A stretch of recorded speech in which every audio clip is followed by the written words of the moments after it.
Hello, everybody. Hello, sir. How are you? Nice to see you. You good? Good? Yes. Are you all set? You know, we're flying over right now. We're flying over a thing called the Gulf of America, and I'm signing a proclamation, and perhaps you could define that. This is a proclamation declaring today, February 9th, 2025, as the first ever Gulf of America Day. This follows the President's executive order issuing a name change from the Gulf of Mexico to the Gulf of America. And we're flying right over it right now. So we thought this would be appropriate. Even bigger than the Super Bowl. This is a big thing. And almost everybody now has assented to that.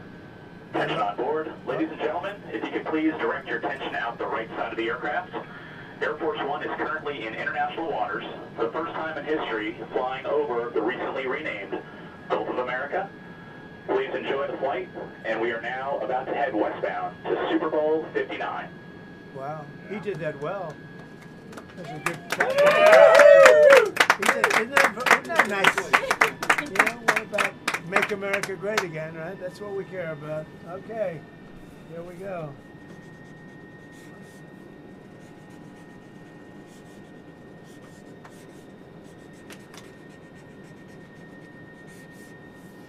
So this is a famous pen now, and we'll put it with something. I'll ask you to do whatever you think we should do with it, Mr. Secretary. Do you want to talk about, you know, Doug, Secretary of the Interior, and also working with Chris Wright on extracting vast amounts of oil and gas and making our country rich? Would you like to say something, Doug? Well, with the Gulf of America, this is a historic day. We want to thank President Trump. His executive order is what set this in motion. We signed a secretarial order as Secretary of Interior directing the U.S. Geologic Survey, who is responsible for the database, which is the Geographic Names Informational System. And so just prior to this signing, if you will, the button was pushed. It became official with this proclamation to call today Gulf of America Day. But now it's going out. As we're sitting here right now, our team is calling all the map providers, so Google Maps, Apple Maps, all the map people. That change will take effect this afternoon to Gulf of America. So again, fantastic. Thank you, President Trump, for setting this all in motion with your executive order. It's an exciting, fun day, and great to do this as we're flying over the Gulf of America. We thought it would be very appropriate. We thought it would be appropriate. Catherine, thank you very much for being here. So It's happy been a to very be here. important part of his life. And who knows what would have happened to it without you. It might not have been good. Here you go. Okay.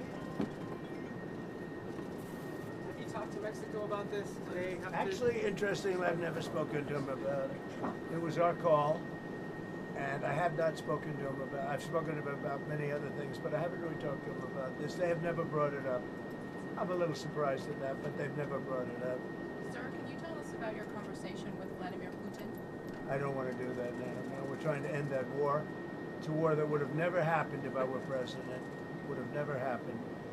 But we're making progress, but I can't tell you. You suffered a couple of court losses, Mr. President, and J.D. Vance said judges aren't allowed to control the executive power. What's your take on that? But we're going to see what happens. We have a long way to go, and we're talking about fraud, waste, abuse, and when a president can't look for fraud and waste and abuse, we don't have a country anymore. So we're very disappointed with the judges that would make such a ruling, but we have a long way to go. We have to find all of the fraud that's going on. We have tremendous fraud, tremendous waste, and tremendous abuse, and theft, by the way. And the day you're not allowed to look for theft and fraud, etc., then we don't have much of a country. So no judge should frankly be allowed to make that kind of a decision. It's a disgrace. Mr. President, Gulf of America, Canada, Greenland, Gaza, all these are very muscular foreign policy. How does this align with America First? Because it makes us bigger, stronger, and better, and more protective. We need Greenland because of national security, international security, world peace. And we'll have to do that. Canada, we'll see what happens with Canada, but the people of Canada would be paying less than half of the tax. If you look at the tax, they're going to be paying less than half the tax. You know, they don't pay very much for military, and the reason they don't pay much is they assume that we're going to protect them. That's not an assumption they can make, because why are we protecting another country? Now, I love the people of Canada. We have a great relationship. But if they became our 51st state, it would be the greatest thing they could ever do. It would be unbelievable. It would be a cherished state. And think of how beautiful that country would be without that artificial line running right through it. Somebody drew it many years ago with a ruler, just a line. You look at how beautiful that is, wow, it would be very exciting. But if you look at Canada, it would be cherished as a 51st state. They don't pay their share of military in NATO. They pay very little for military. They're not protected at all. And the reason is they think we're going to protect them. The other thing is we subsidize them to the tune of about $200 billion a year. If we stop doing that, if we stop allowing them to make cars through tariffs and other things, cars, trucks, etc., what they make, they're not viable as a country. So would you agree that it's a more aggressive foreign policy than your first term? And why is that? It's more aggressive. It's better. Why? Because I think I've had a lot of experience. And in my first term, I was fighting everybody because they were very aggressive toward me. I always said survival and taking care of the country, not necessarily in that order. But I had to take care of the country, but I had a bunch of lunatics like Pelosi and all of these people. They fought me, and we won. And, you know, I had a lot of other things that were going on there. This time it's much more, they've lost their confidence. I think they've lost the respect of the American people with, you know, men participating in women's sports, with open borders, with transgender for everybody, for all the things that they're doing is so bad. When you allow people to empty their jails into your country with prisoners, killers, their mental institutions and insane asylums into our country, this is what they're doing. When you allow gang members from Venezuela, but many other countries coming into our country, we're getting them all out now. They've lost their credibility, but they've also lost their confidence. So I have more time to do what I want to do. So we're making our country larger. We're making our country stronger. And in the case of Canada, if this should happen, I don't know how they can do it without us, because without the U.S., Canada really doesn't have a country. They do almost all of their business with us. And if we say we want our cars to be made in Detroit, with a stroke of a pen, I can do that. And other things in addition to that would not allow Canada to be a viable country. Mr. President, you said you You're didn't going to want honor first responders today, but you pardoned hundreds of people who assaulted first responders. Why did you do that? Who? You are going to meet with first responders today, but you pardoned people who assaulted first responders. I pardoned people that were assaulted themselves. They were assaulted by our government. I pardoned J6 people who were assaulted by our government. That's who assaulted, and they were treated unfairly. There's never been a group of people in this country, outside of maybe one instance that I can think of, but I won't get into it, that were treated more horribly than the people of J6. So, no, I didn't assault, they didn't assault. They were assaulted, and what I did was a great thing for humanity. They were treated very, very unfairly. There's never been an incident like this. Two foreign policy questions. On Putin again, you realize if you don't clarify that, everyone's going to assume you're talking to President Putin regularly. Are you? So is it? It makes sense. Well, I don't want to talk about it, and if we are talking, I don't want to tell you about the conversation. It's too early, but I do believe we're making progress. We want to stop the Ukraine-Russia war, and I want to stop it just because I hate to see all these young people being killed. The soldiers are being killed by the hundreds of thousands. So you're starting to put together a plan for like a peace formula or for some sort of resolution? We're talking to both sides. Okay. And then on Japan, are you okay with having a foreign country having a controlling interest in a U.S. steel company? Well, let's look at this. When I came here, they were going to buy it, and Biden was going to approve it. All of a sudden, Biden didn't because he heard I wasn't going to. I don't want U.S. steel being owned by a foreign country. Interest is they can have they don't have a controlling. They have an investment. All they're going to have is an investment. Will it be a joint venture? I don't mind an investment in a company, but especially U.S. Steel. U.S. Steel for 15 years was the greatest company in the world, the greatest #1 company in the world, and I'm not going to let another country buy it. We had a great meeting on that, but they are allowed to invest in it, and that's different. Mr. President, on tariffs, sir, you talked about reciprocal tariffs coming in this week. Can you tell us a little bit more about that? And are you announcing a plan for it this week, or will I'll be announcing. themselves kick in this week? I'll be announcing probably Tuesday or Wednesday at a news conference reciprocal tariffs, and very simply, it's if they charge us, we charge them. That's all. When is it going to affect, sir? Almost immediately, but I'll be announcing the details of it, highly detailed, and it'll be great for everybody, including the other countries. But if they are charging us 130% and we're charging them nothing, it's not going to stay that way. This is on every country? Every country will be reciprocal in this way. Mr. President, can you confirm that It won't affect everybody because there's somewhere we have similar tariffs. But the ones that are taking advantage of the United States, we're going to have it's reciprocity, it's reciprocal. We're going to have a reciprocal tariff. But we'll have a news conference Tuesday or Wednesday. And just on the steel question, just so I understand We'll it also correctly. be announcing steel tariffs on Monday. On this tomorrow? Monday, yeah, tomorrow. What countries will those go on? Everybody, steel. Including Canada and Mexico? Yeah, Not exempt? any steel coming into the United States is going to have a 25% tariff. What about aluminum, sir? Aluminum too. 10%? No, 25%. 25 for aluminum? 25 for both.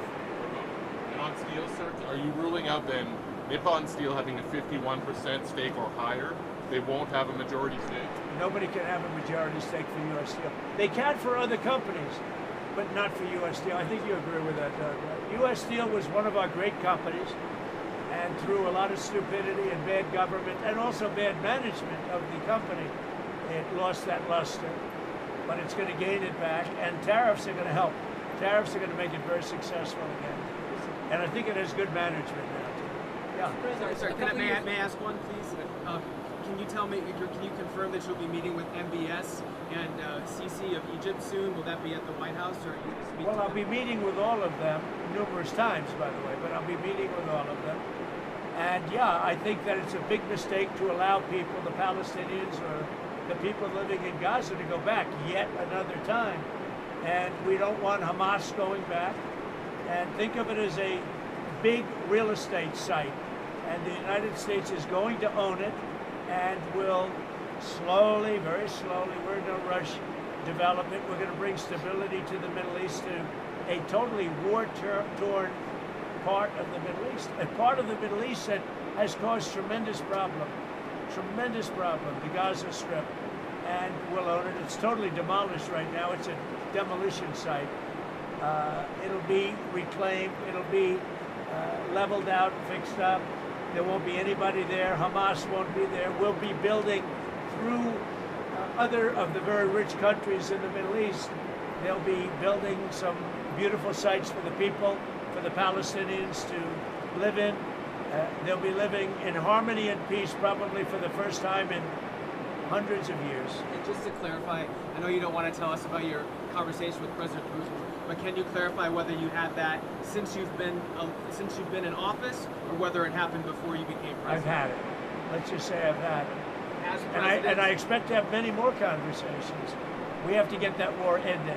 It's going to end, and we have to get it ended. And we have to get it ended. So should have never happened. Would have never happened if I was president. Mr. President, a couple of years ago, your vice president suggested that if the Supreme Court rules in a way you don't like, just let them enforce it. Do you agree with that? Say the last part. The vice president suggested that if the Supreme Court rules in a way that you don't like, they can just enforce it by themselves. Do you agree with that? I don't know even what you're talking about. Neither do you. Who are you with? HuffPost, sir. Who? HuffPost. Oh, no wonder.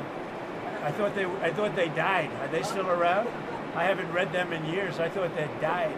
All right, go ahead. Who else? On security clearances, you've been yanking a lot of them. Why does it make the country safer to take away the AG's security clearance? And is that a form of retribution? If there's somebody, no.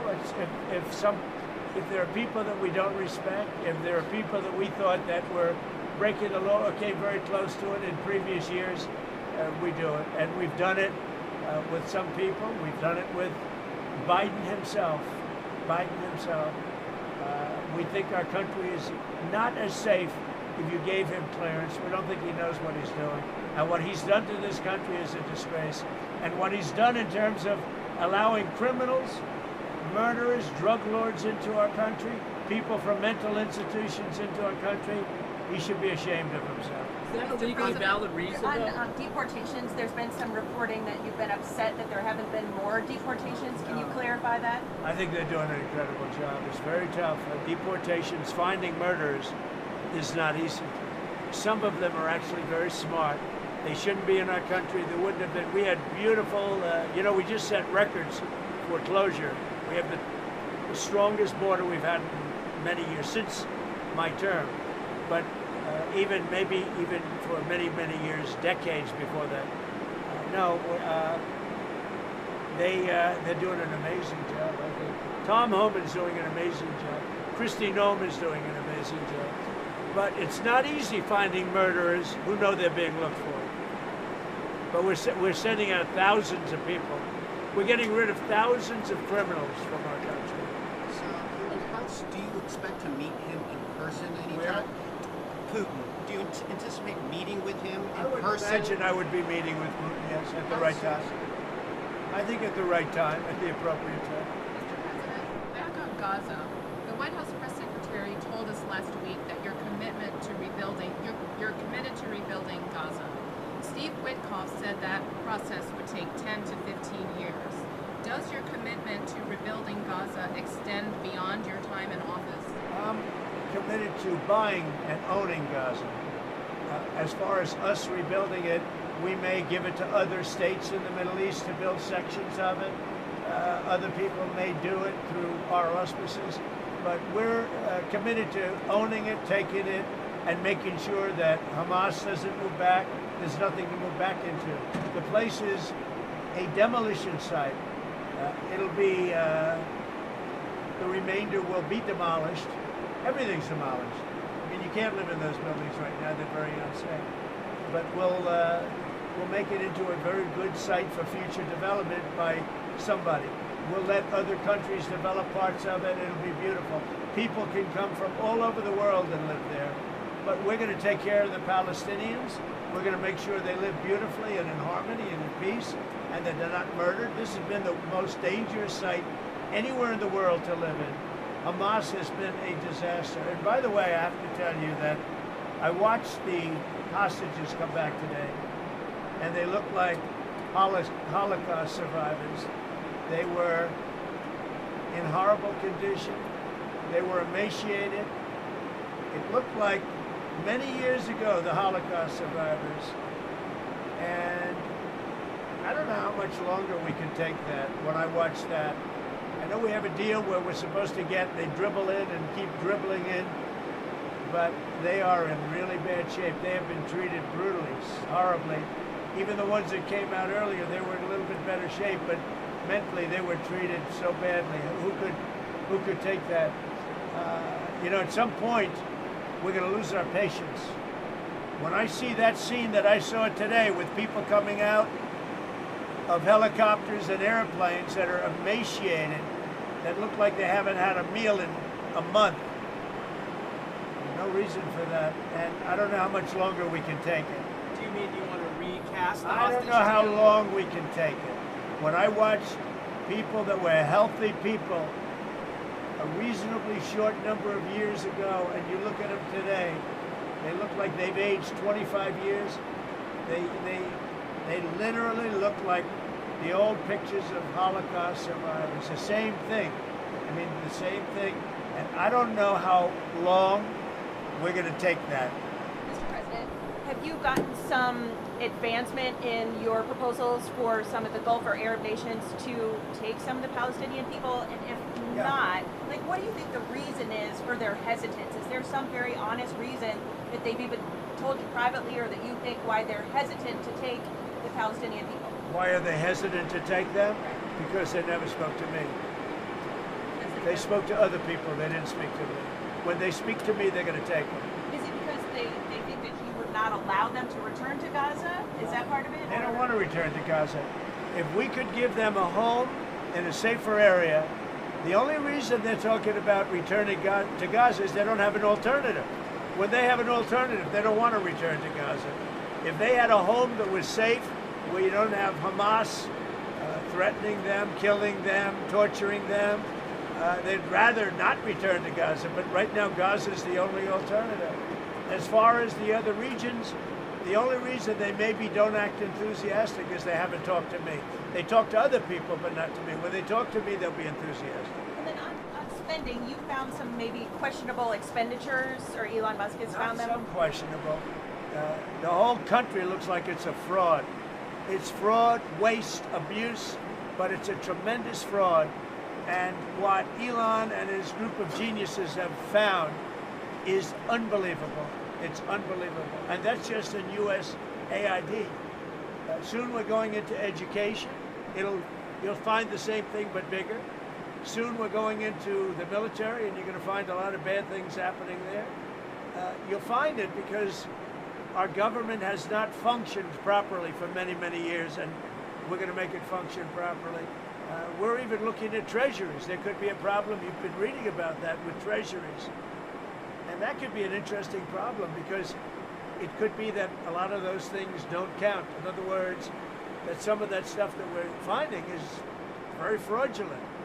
Therefore, maybe we have less debt than we thought of. Think of that. So a lot of things are happening, but Elon's doing an excellent job. We started with 12 guys with high IQs, and now we have 100 guys with very high IQs. Do you think Congress has failed to do their oversight, or do you think your first administration, some of your cabinet agencies failed to do I think everybody failed. I think everybody failed. You just put out why does Elon's financial disclosure remain secret? Because nobody's looking at that. We're looking at all the corruption that's taken place. I mean, his financial disclosure is largely the number of shares that he's got in very public companies, and that's not secret at all. If you read that, you'll see a lot. I mean, he talks about his whole thing. I read one where it really gave a very good history of him, but basically it's a number of shares times a certain stock price. So why is that not public? It is public. All you have to do is read it. So on USAID, sir, what is kind of like the message to countries that depend on humanitarian aid distributed through USAID? What is your message to those countries, sir? The ones that have been, the few that have been legitimate in terms of getting legitimate money, will probably put it through the State Department. It'll be handled by Marco Rubio, highly respected man, Secretary of State. There's no reason for USAID, when you look at the politicians that have been in there sucking the blood out of it, when you look at all of the fake deals, I mean, look, all you have to do is get a list of all of the things you can see by the heading. It's fake, it's fraudulent, it's probably kickbacks, where they send the money and then it gets kicked back to the person that sent it. So the ones that are good, and there are not many of them, but the ones that are good, and there are some, will probably have that be handled by Marco Rubio in the State Department. Will they take on some of the USAID workers? They could, if they like. Will it still be called USAID, Mr. President, or will it not? I don't know that it's going to exist. Why would you need it? The State Department can take care of it. Do you think the amount of spending on foreign aid will decrease also? Or just the number of employees? It should decrease, yeah. I hope it decreases. Yeah, by how much? When we have $36 trillion in debt, and we're taking care of countries that are very rich and sending aid to countries, in some cases, that are rich, in some cases, they're not rich. But no, it should very much decrease. Mr. President, But it won't be the scams that you've seen. Another NIH put out a memo on Friday night. It's going to cut $4 billion from the percentage that they pay to universities and public colleges and all those seats, not foreign countries. $4 billion. Is that okay to take off the top? Sure. It could be okay. I mean, you have to look at the universities. Some are legit. You could also say, why are we giving money to Harvard when it's got a $50 billion endowment? $50 billion. And yet they don't use that endowment to help their students. This is for research like biomedical research and whatnot. That's fine. Look, we want to take care of research. We want to do a lot of things. But when you look at the USAID and you look at all the things and all the scams that was with, I don't have to go through it now, but I'll get you a little list, and you'll see one after another. There were very few legitimate. It was the opposite. Usually you find something wrong, like 1 out of 100, but this is the opposite. Here almost everything was wrong. You find very few that were good, but there were some that were good. That'll be handled by the State Department, I assume. That's not final yet, but I think the best would be Marco Rubio at the State Department. 1 or 2 more. You're spending too much on launch services? Is the Pentagon spending too much for launch services to space? I think space is going to be a very important element. You know, I'm the one that came up with Space Force. I'm very proud of it. Biden tried to get out of it, and he was really rebuked by the military. I think space is going to be one of the most important things we do. It's going to be all about space, especially defense. So space is very important.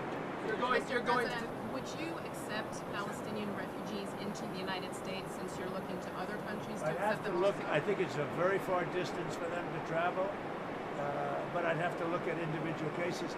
But I do think that coming into the United States, we've taken a lot of people, but coming into the United States, it's a long way for them to travel. They're far away from their families and their friends and everything else.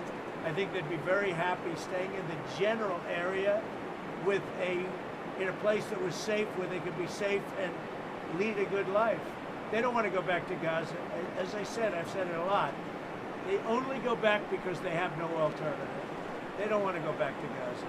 So we'll see.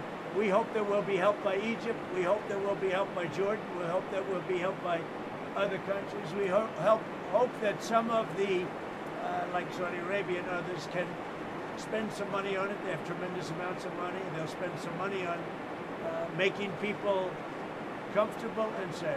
One question about the Super Bowl. You're going to the game. One of the big things that you've done so far in office is cracking down on DEI. I saw that the NFL commissioner said, I think this week, that they're happy with their diversity program.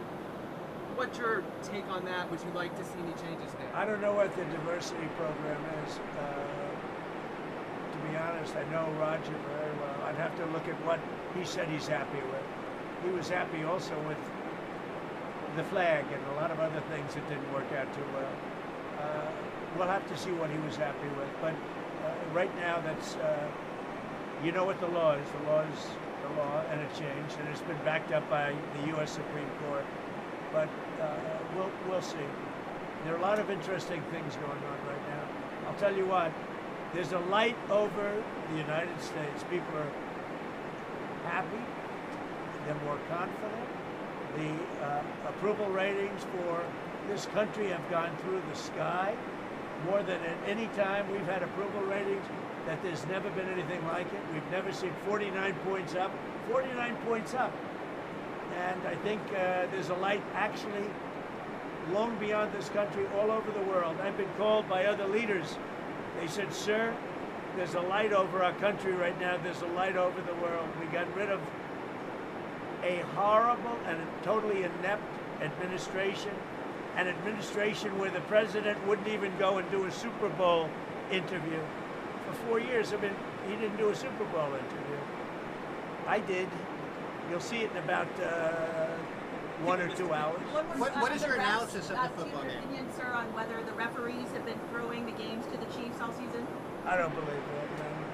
Why What is do your you want to be analysis of the chairman game? of What the are you looking Kennedy to watch Center for? Well, I Board? think you're going to have a great game. It's 2 great teams. I don't know. Who knows who's going to win? You have great players, though. You have really superstars playing on both teams. So I think it's going to be a great game. Why do you want to be chairman of the Kennedy Center Board? Because I want to make sure it runs properly. We don't need woke at the Kennedy Center. We don't need, some of the shows were terrible. They're a disgrace that they were even put on. So I'll be there until such time as it gets to be running right. Have you seen any shows there? How do you know they're I terrible? didn't go. No, I got reports it was so bad I didn't want to go. There was nothing I wanted to see. Thank you very much, everybody. About Modi, sir, about Modi, you're meeting Modi. I look forward to it.